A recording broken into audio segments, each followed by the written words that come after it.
Namaste, and welcome to our continuing series on the synthesis of yoga with our beloved Ranga.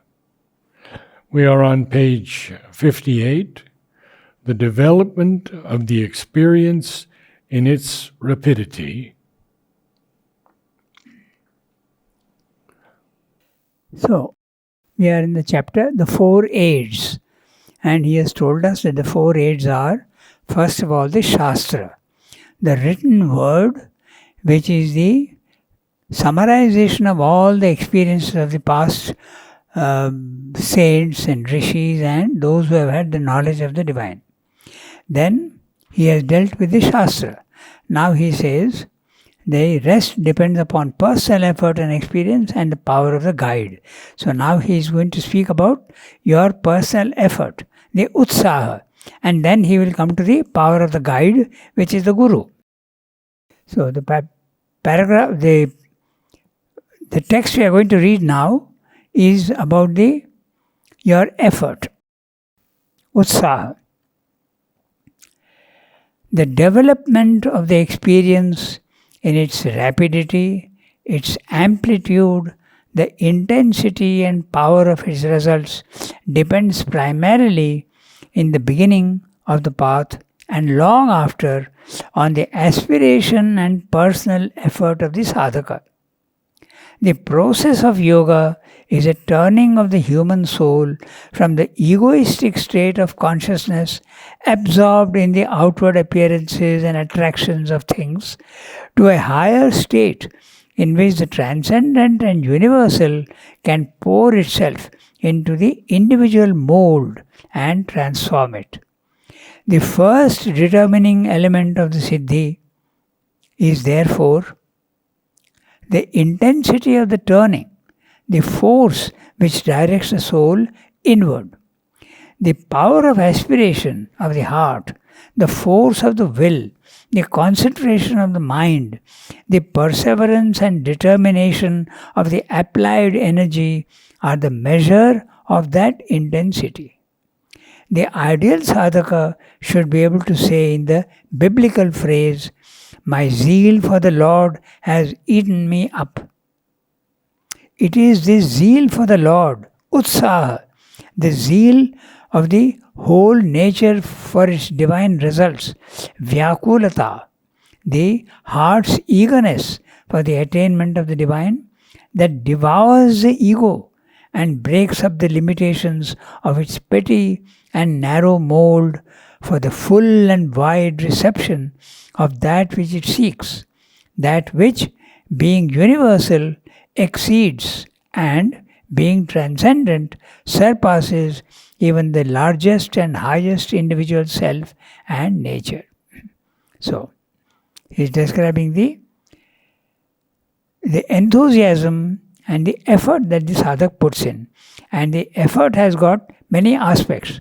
So that's what he is discussing. We will see that. Very precise definitions he has given for the various aspects of the concentration and your aspiration. The development of the experience in its rapidity, its amplitude, the intensity and power of its results. So already he has told you that there are several aspects to this, your enthusiasm and your effort. First of all, he talks of amplitude and intensity. So amplitude is the amount of effort you put into it, and the intensity is the sharpness with which you are focusing on it. It's very similar to electricity. The voltage and the amps, the amount of current coming through or the intensity with which it is coming. It's compared normally to a waterfall. To explain to you what is the difference between the amperage and the voltage, they say compare it to a waterfall. The height from which it is coming and dropping is the voltage. The amount of water coming through is the amplitude. So both the efforts can be there. I can concentrate in a very, very intense moment on the divine with full effort for a very short time. That would be the intensity. But I am thinking very mildly and without much effort, I am keeping him in the background of my consciousness, but for 1 hour, 2 hours, the whole day, that would be the amplitude. So, this effort, he is going into such great detail to tell you the aspects of the effort. So, an example of the intensity would be Ramakrishna's effort, and he said that if you don't show yourself to me, he is crying for the vision of the divine. And when she is not revealing herself, he said, I will kill myself. Such was the intensity. So that's the intensity. Sri Aurobindo, of course, prefers a calm, quiet approach, as intense as possible, but without any unrest, without any vital push too much. A calm, quiet remembrance of the divine. Was Ramakrishna's a vital push? Ramakrishna? Was Ramakrishna's a vital push? No, it was, well, yes. Uh-huh. Because the intensity is there. It's a soul push, but surely the vital push was also there. And Sri Aurobindo says he suffered for it afterwards. There used to be a burning in his body. So that's not the right way. And he was experimenting and finding out. But the intensity, the soul also can be there. There are moments when I have seen some people go into the meditation hall and standing in front of Mother and Sri Aurobindo's picture. There is a painting of Mother and Sri Aurobindo in the meditation hall, in the second hall. I know it, yes. And I have seen some people go standing there and overcome with emotion. They start crying. So that's the intensity. I know of people who go into Sri Aurobindo's room also and break down in weeping. So that would be the intensity. So there are more descriptions. It's interesting, we'll see. The development of the experience in its rapidity, its amplitude and intensity. We haven't discussed even rapidity. Rapidity is interesting. Sri Aurobindo says, you must put so much effort into it as though you want to achieve it today itself, or even 1 hour if you want. But your attitude should be in the background. Even if it takes 1,000 years, I don't mind. So that's not easy. That's how he says it should be. Calm, quiet, intensity. Almost contradictory. Okay, so rapidity, amplitude and intensity and power of its results depends primarily in the beginning of the path and long after on the aspiration and personal effort of the sadhaka. The process of yoga is a turning of the human soul from the egoistic state of consciousness absorbed in the outward appearances and attractions of things to a higher state in which the transcendent and universal can pour itself into the individual mold and transform it. So, the individual mold is not only your body, but your vital and your mind. They are all molds into which the divine can pour himself in. But they are so full of, the mind is full of thoughts, so there is no room for the divine to pour himself into it. The vital is full of all sorts of emotions which are occupying the whole room, so there is no... So you have to empty yourself of all these things first, then only he can pour himself into it. And in that first sentence, I feel it always applies to me, in the beginning and long after. Yes. You have to continue perseverance. Yes. That's also he's going to come. He's going to tell you about it. Okay? So, what is the egoistic state? You're too concentrated on your own self and you are feeling yourself to be separate from everybody else. So that's an egoistic state.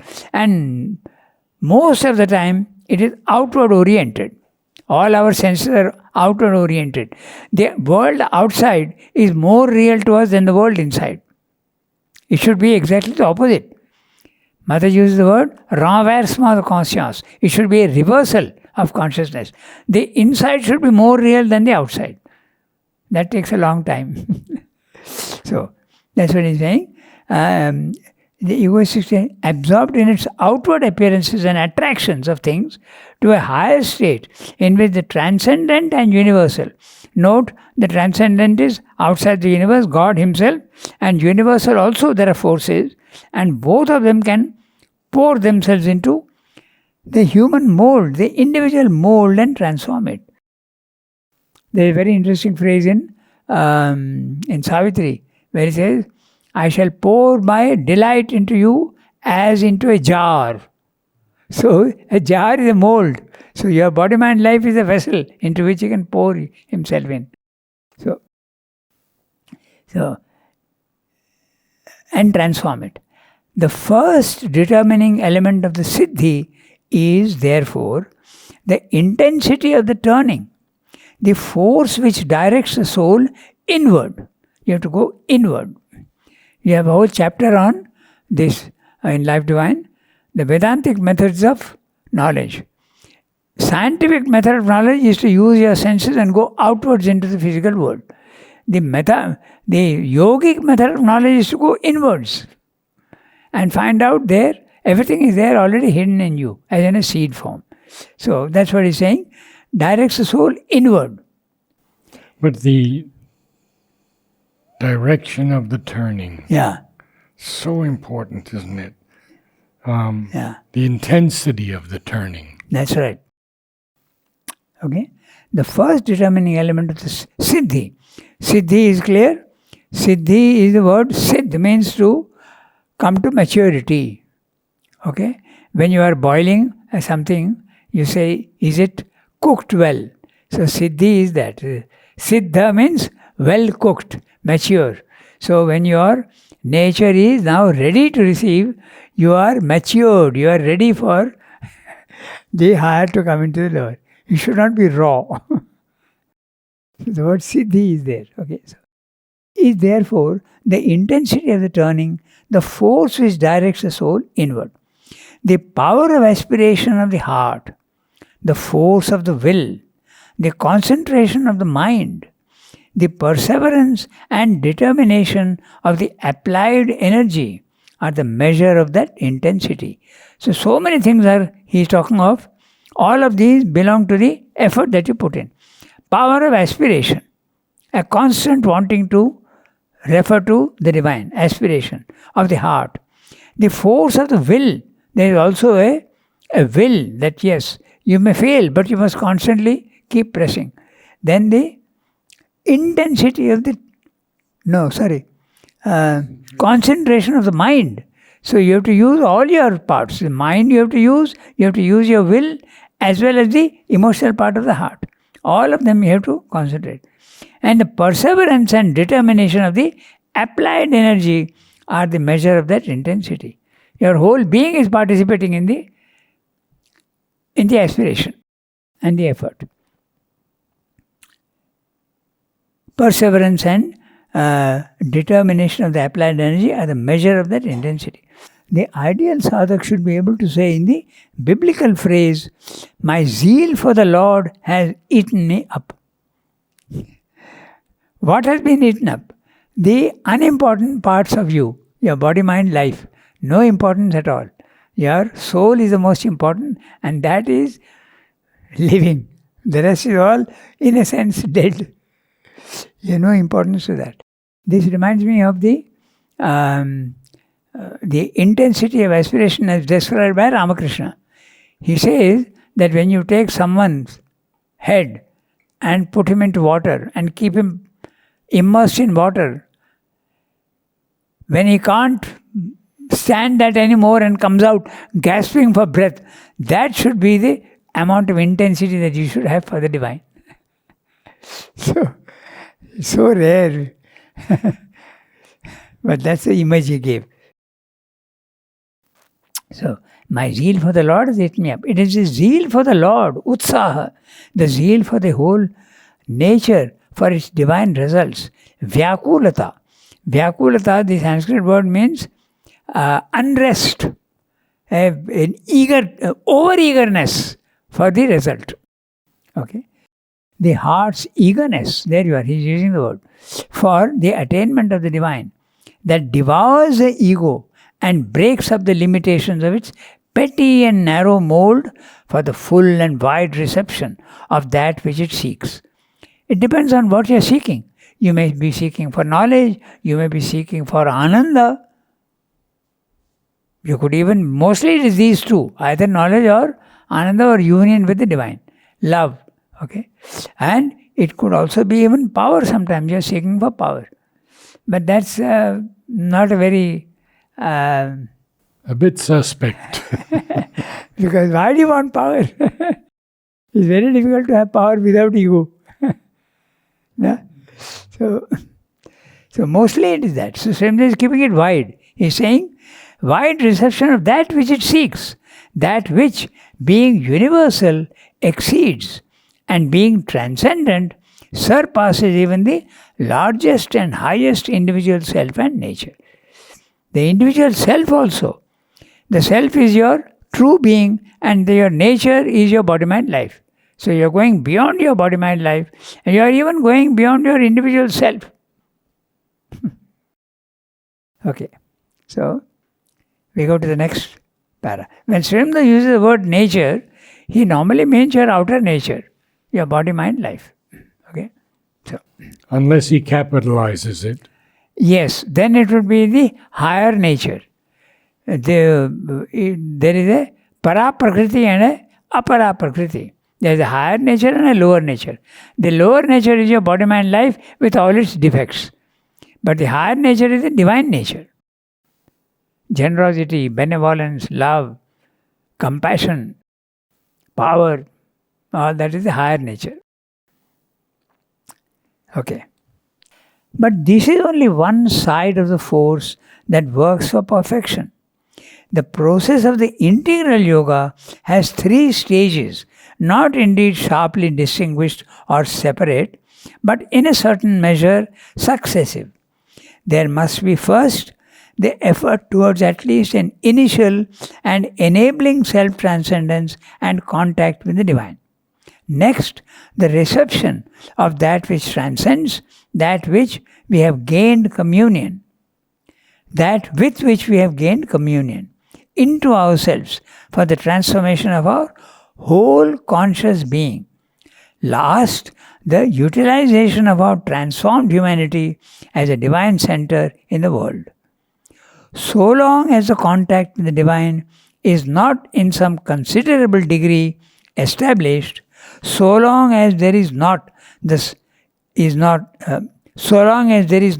some measure of sustained identity, sayujya, the element of personal effort must normally predominate. But in proportion as this contact establishes itself, the sadhaka must become conscious that a force other than his own, a force transcending his egoistic endeavor and capacity, is at work in him. And to this power, he learns progressively to submit himself and deliver up to it the charge of his yoga. In the end, his own will and force become one with the higher power. He merges them in the divine will and its transcendent and universal force.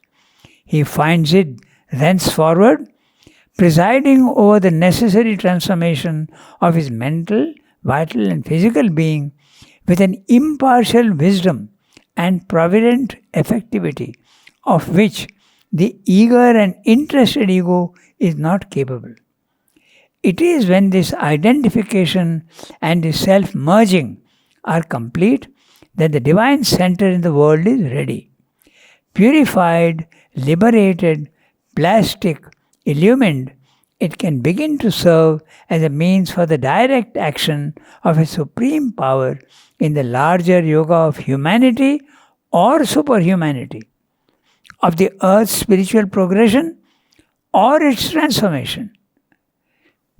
So he has told you the 3 stages in the integral yoga. It's very powerful. I remember a letter from Mother to Jyoti Priya. Mother begins in her own handwriting. She's written this letter. To you who have realized your soul, know this, that you are not powerful, not all powerful until you are one with everyone. Something of that nature. To you who have realized your soul. This is in a letter? Yeah. So, that's what he's saying. So, there he is talking of 3 stages, and he's also telling you that they are not necessarily in this serial order. We'll discuss that. So, the first is, somehow you get an opening and you want to change yourself and you start yoga and you start making the effort. Personal effort is the most important. Okay, that's the first. Then your personal effort bears fruition and a contact is made. And then you find that you are actually being helped. You find that which you aspired for is suddenly becoming real. That which you wanted, you needed, it is coming by itself. You see things like that, and then you know that the divine is helping you. So you become conscious of his help. Okay? So that's the second stage. Then but effort must continue. He is helping you, you are receiving the help, and you are also making the effort. The last stage is when you have realized the divine and there is no effort anymore. And you are now ready for the divine work. Now that soul has got a choice. Either, that's what he's discussing here, 3 choices the soul has got. It can either disappear into the infinite, or he can direct action of a supreme power in the larger yoga of humanity or superhumanity. You can help humanity by being a center of divine action in the physical world, but it can also be a spiritual progression or its transformation. The transformation is what Sri Aurobindo wants. So you can become a divine instrument for transformation. And that's the last stage, and that's not easy. That is only capable of Mother and Sri Aurobindo. We can't do that. We can only go for spiritual progression. But the transformation of the earth, not possible. In the yogic, in the integral yoga, yes, that should be the aim. Transformation even of the body, mind, life. But that's difficult. So, very clear, 3 stages. And then, first you are making the effort. You don't feel the divine help, but you're making the effort. It may take a long time, or you may get a certain touch. Second, you are conscious of the divine helping you, but you continue your effort to make it absolutely clear to yourself. Third stage, you have realized the divine, no more effort is needed, and you open yourself to him, and you become an instrument of the divine. And it's the happiest condition to be a puppet of the divine. You become a slave, if you want to put it in very graphic words, you become a slave of the divine. He does put it in Savitri. Yes. Forever love, O beautiful slave of God. Wonderful. Wonderful sentence. So, it's a very strange thing that when you think you are free, you are actually bound. And when you become a slave of the divine, then you are really free. It's interesting. So, it's quite clear what he's saying. The 3 stages. There's one thing. He says not necessarily in that order. Why? Because even without effort, you may get a certain touch. So it's the second one. The second stage you are getting first. And then you take interest and then start making an effort. So if you are lucky, that can happen. It can be a touch, or it can be even a very complete experience for a short while. So it can be like that. But would that not only be because of previous births? That's right. Past development. Right. That's right. Always indeed, it is the higher power that acts. Our sense of personal effort and aspiration comes from the attempt of the egoistic mind to identify itself in a wrong and imperfect way with the workings of the divine force. It persists in applying to experience on a supernormal plane the ordinary terms of mentality which it applies to its normal experiences in the world. In the world, we act with the sense of egoism.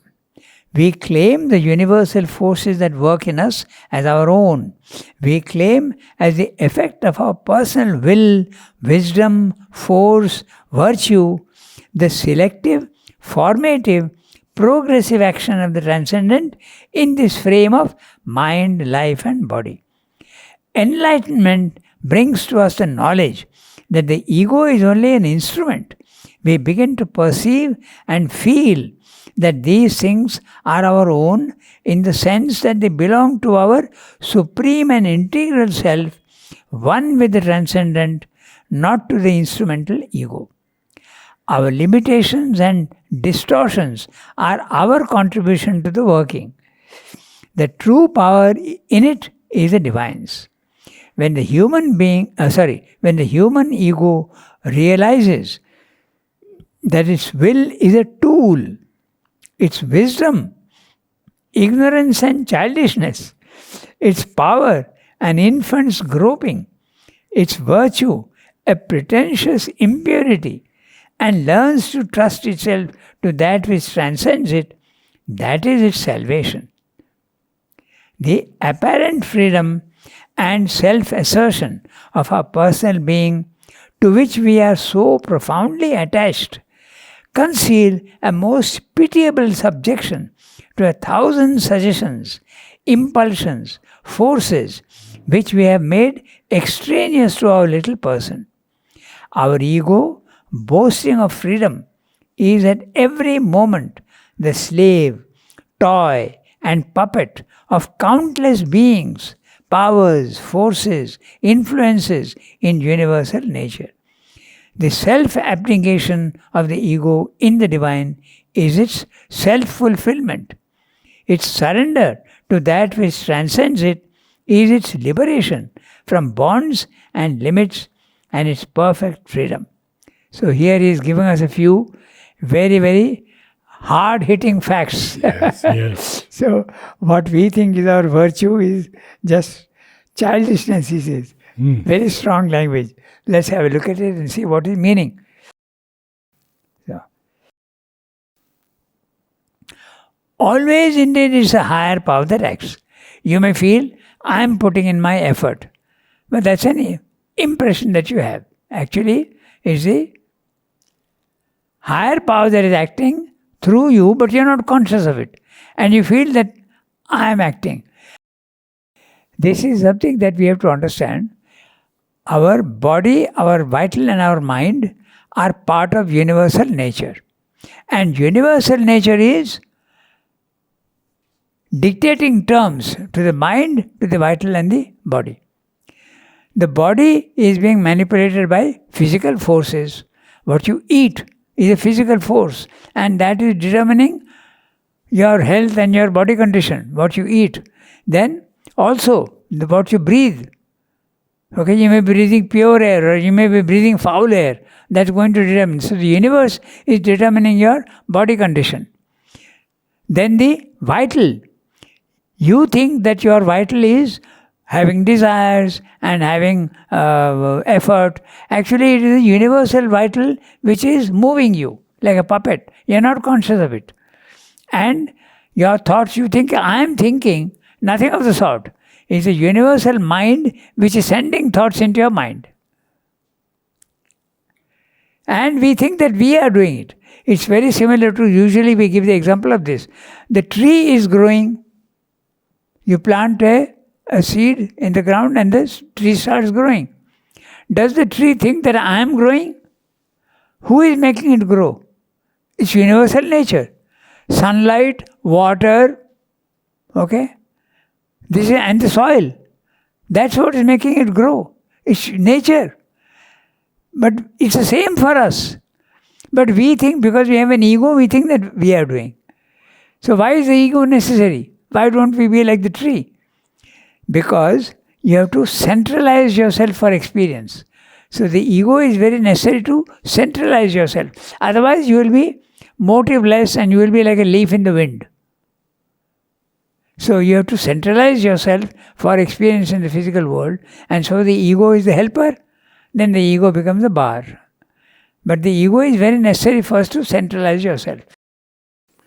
I would like you to go a little deeper into the aspect of universal forces going into the mind and their effect. Yeah. So we have two ways Sri Aurobindo speaks of controlling them. Yeah. One is the blank mind, Yeah. and the other is to allow the forces to come through, but pay no attention to That's them. right. Can That's you right. There are many other ways enlarge also. on Yeah. this? That's right. Can you enlarge on this? Yeah. Good. He says that in the letters. Okay. Mhm. So he says there are two ways of doing it. One is to actively concentrate and don't allow your mind to be distracted by easily. You can do this in many ways. You can look at a photograph, or you can have a concept in the mind and you concentrate only on that. Suppose you concentrate only on love. Your mind will stray. It will go off. Pull it back to what you're saying. Or easier to understand is have a picture of Mother and Sri Aurobindo or any which you have respect for. Put it and keep looking at it. You will see that your mind is slipping off somewhere. Okay? What's for dinner tonight? The mind will go off. Pull it back. This is the method of the Gita. You'll see that your mind is constantly slipping off. And pull it back, pull it back, pull it back. Like a wild animal, in time, it will obey you. But just like a wild animal, you can't tame it in the beginning. But with the carrot and the stick policy, it will obey you in 2-3 months' time. It will obey you. But in the beginning, it's going to resist you. Whether it be an elephant or a horse, that's how they tame. No? So here also it's the same. But in the controlling the mind, it can't be done in 3 months' time. So did it in 1 day. But we will take maybe 1 life. But if with perseverance, it can be done. This is one way to concentration. But the other is to separate yourself from your body, your mind, and your life. See, I can watch my body. Okay? I can watch my body very easily. The other day I fell down and hurt myself, and I'm injured and I still have pain. I'm watching my body. Okay? I can watch my vital. Yesterday I was angry. I should not have been angry. I'm watching my vital. I can watch my thoughts also. I can watch my thoughts. I can say, oh, yesterday I had this thought. It wasn't a very generous thought. I shouldn't have had it. You're watching your thought. Can you watch your thoughts at the moment it is happening? Simultaneously. Then the separation is there. But if you watch it afterwards, it's of no use. You have identified yourself with your thinking. But you have to separate yourself from your thinking.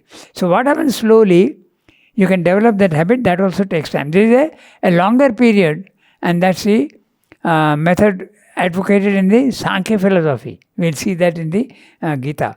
You go on watching. Then a time comes when there is the thinker and the thought. The thinker is looking at the thought.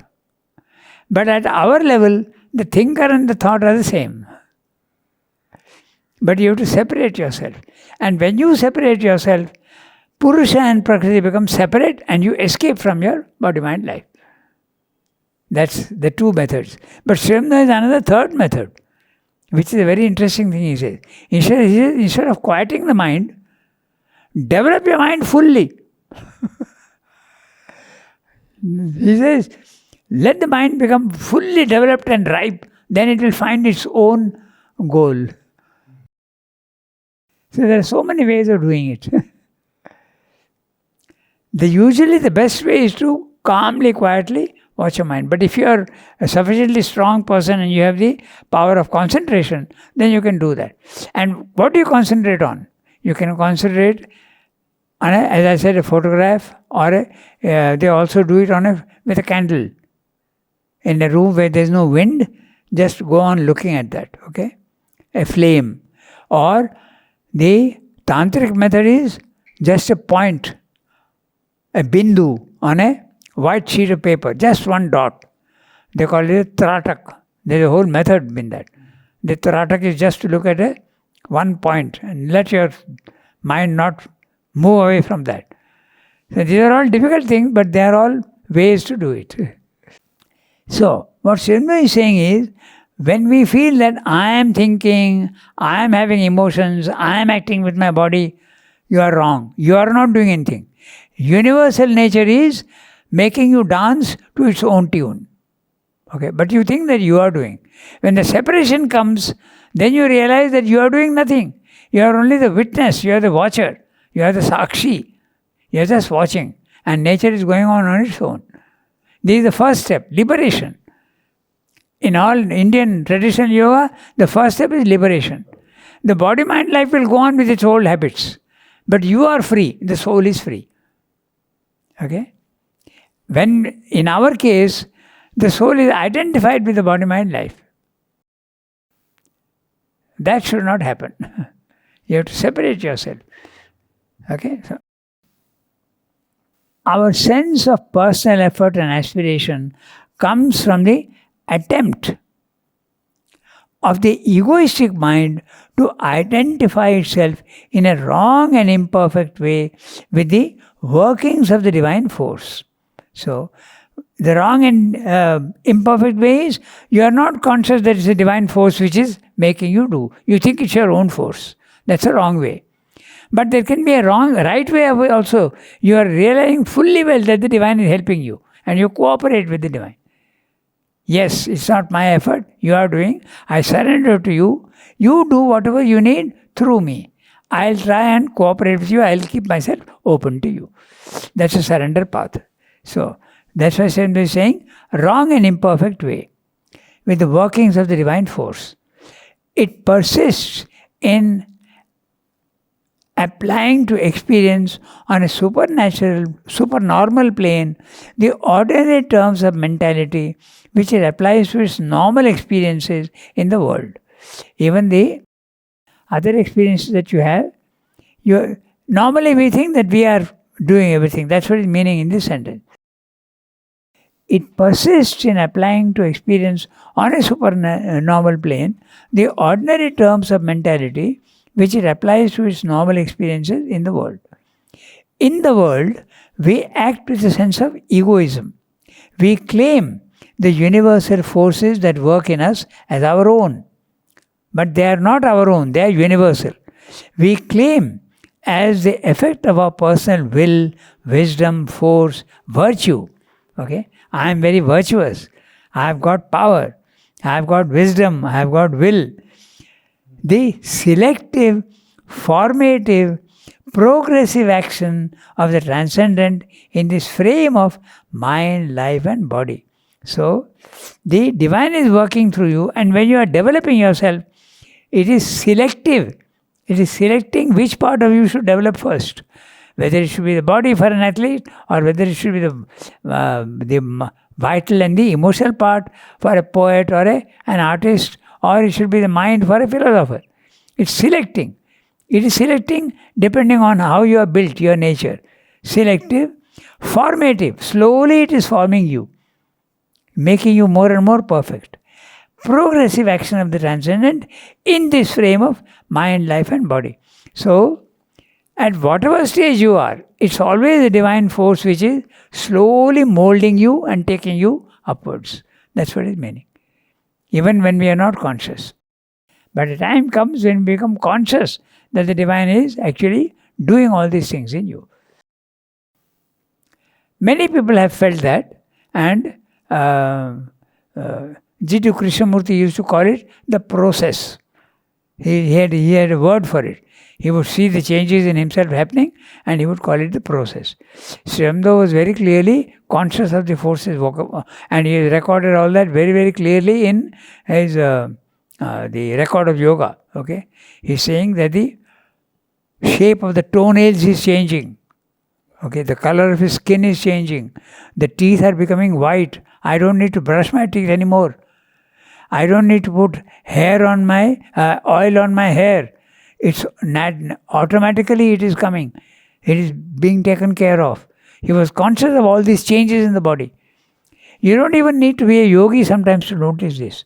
Sometimes you can see the changes happening in your body. Okay? So that's what I mean by selective, formative.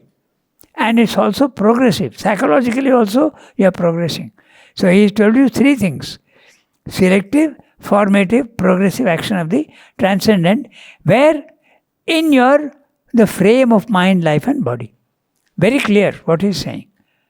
In the beginning you are not, you are only making an effort, but the time comes when you feel that the divine is helping you in every way. Enlightenment brings to us the knowledge that the ego is only an instrument. So, when you have realized yourself, that's enlightenment, okay, brings to us the knowledge that the ego is only an instrument. We begin to perceive and feel that these things are our own in the sense that they belong to the Supreme and integral Self. All these things, they don't belong to you personally. They are there in the higher planes and you are only a representation of that. One with the transcendent, not to the instrumental ego.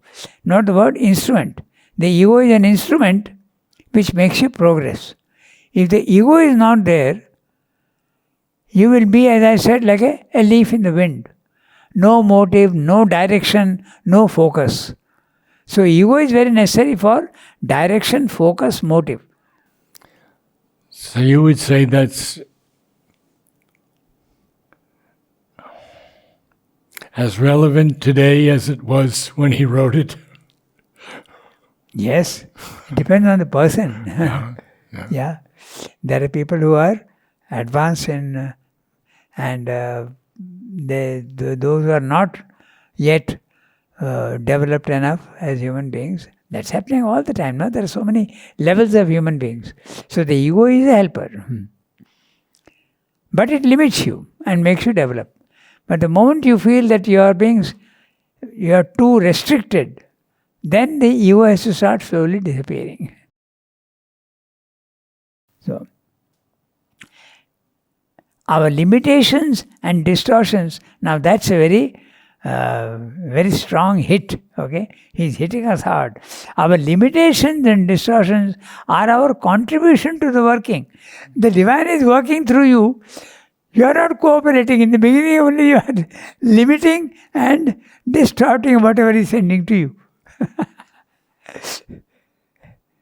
Not a very encouraging fact, but that's exactly what you're doing. The pure water comes in, you are making it dirty and using it for egoistic purposes. It happens even with spiritual experience. When you get the first spiritual experience, ego comes in and says, wow, this happened to me. It's great. So you have already distorted it. The ego is coming in. Okay, so our limitations and distortions are our contribution to the working. The true power in it is the divine's. When the human ego realizes that its will is a tool, its wisdom, ignorance and childishness, its power, an infant's groping, its virtue, a pretentious impurity, we'll discuss this a little bit, and learns to trust itself to that which transcends it, that is its salvation. So, when you are very virtuous, okay, it's an impurity. What's the meaning? Because suppose you are doing something which is forbidden in morality, okay? You tell a lie, okay? People say, oh, you are a liar, you are a bad man, okay? So, or you drink and smoke, let us say. I'm using a very, something which is, drinking is normally forbidden everywhere, smoking is not in many places, but now they realize that smoking is harmful to you, so they even say that. Nothing to do with yoga. You are damaging your own body, so don't do it. But you may do it and you will be called a bad man. I make it very simple. Now, you stop smoking and drinking, but the desire is there in the mind. Your mind is impure. Okay? So, your virtue, I am very virtuous, I am not doing all this. Okay? But inside you are impure. Because the desire is still there. The spiritual condition is, inside you are pure. You are so pure inside that whether you are smoking or you are drinking, okay, it's only an outward thing. There is no difference at that time between drinking a glass of water or drinking a glass of whiskey. If you are pure inside, that your wisdom, is you consider yourself wisdom, it's in ignorance. Your will is a tool, and your power is an infant's groping. Compared to the divine power, it's nothing at all. Its virtue a pretentious impurity, and learns to trust itself to that which transcends it. That is its salvation. So you make yourself pure and let the divine work in you. You realize that all this that you think was your own is actually nothing at all. The apparent freedom and self-assertion of our personal being, to which we are so profoundly attached, conceal a most pitiable subjection to 1,000 suggestions, impulsions, forces, which we have made extraneous to our little person. So, this is what Mother also says, that you are a marketplace, you don't even realize it. All sorts of things are coming into your being, and you are not even conscious of it. You are allowing all sorts of things to come in. So Srimad uses a very interesting phrase. He says, you become a true individual when you put a watchman outside the door of your mind, the door of your vital, even the door of your physical. And the watchman has to see, okay, I allow you in. No, you are wrong, I don't allow you in. So the watchman is the discrimination that has to develop in the mind and the vital and the body. That is not possible unless you have separated yourself from your body, mind, life. So it's the witness self. Yes, that's right. To a certain extent, you can do that also with the awakening of the psychic. When the psychic comes forward, discrimination is automatic. Discrimination is automatic. But that's what Swami is saying. Mother says, she used the word marketplace. Your mind is a marketplace. I know of a person who had a vision of this. Okay? It is like this. You have locked your own house and gone out, and when you come and open your house, you see that a wild party is going on inside the house. And you wonder what the hell is happening. Who are you people? What are you doing? We are having a party. Who told you to allow? Who allowed you in? No, we came ourselves. And they are drinking and having dancing and music and all, and making a mess of your own house. This is the truth. And we are not even conscious of it. In other words, this universal nature, which is using you like a puppet. Thoughts are coming from the universe into your mind, and you think you are thinking. Emotions are coming from outside, and you think that you are having emotions. Okay. Even your body is taking in food from outside, and even vibrations, they come in. Okay, so our ego, boasting of freedom, is at every moment the slave, toy and puppet of countless beings, powers, forces, influences in universal nature. The self-abnegation of the ego in the divine is its self-fulfillment. Now that's a very interesting sentence. When you don't develop yourself, your ego, but kill it, that is its self-fulfillment. Then it is successful. The ego has performed its function, and now it says finished. Okay, I don't exist anymore. Fulfillment. So there is using the word fulfillment. It is self-abnegation. When it denies itself, it is fulfilled its function. So, the self-abnegation of the ego in the divine is its self-fulfillment. Its surrender to that which transcends it is its liberation from bonds and limits and its perfect freedom. Namaste all. See you next week.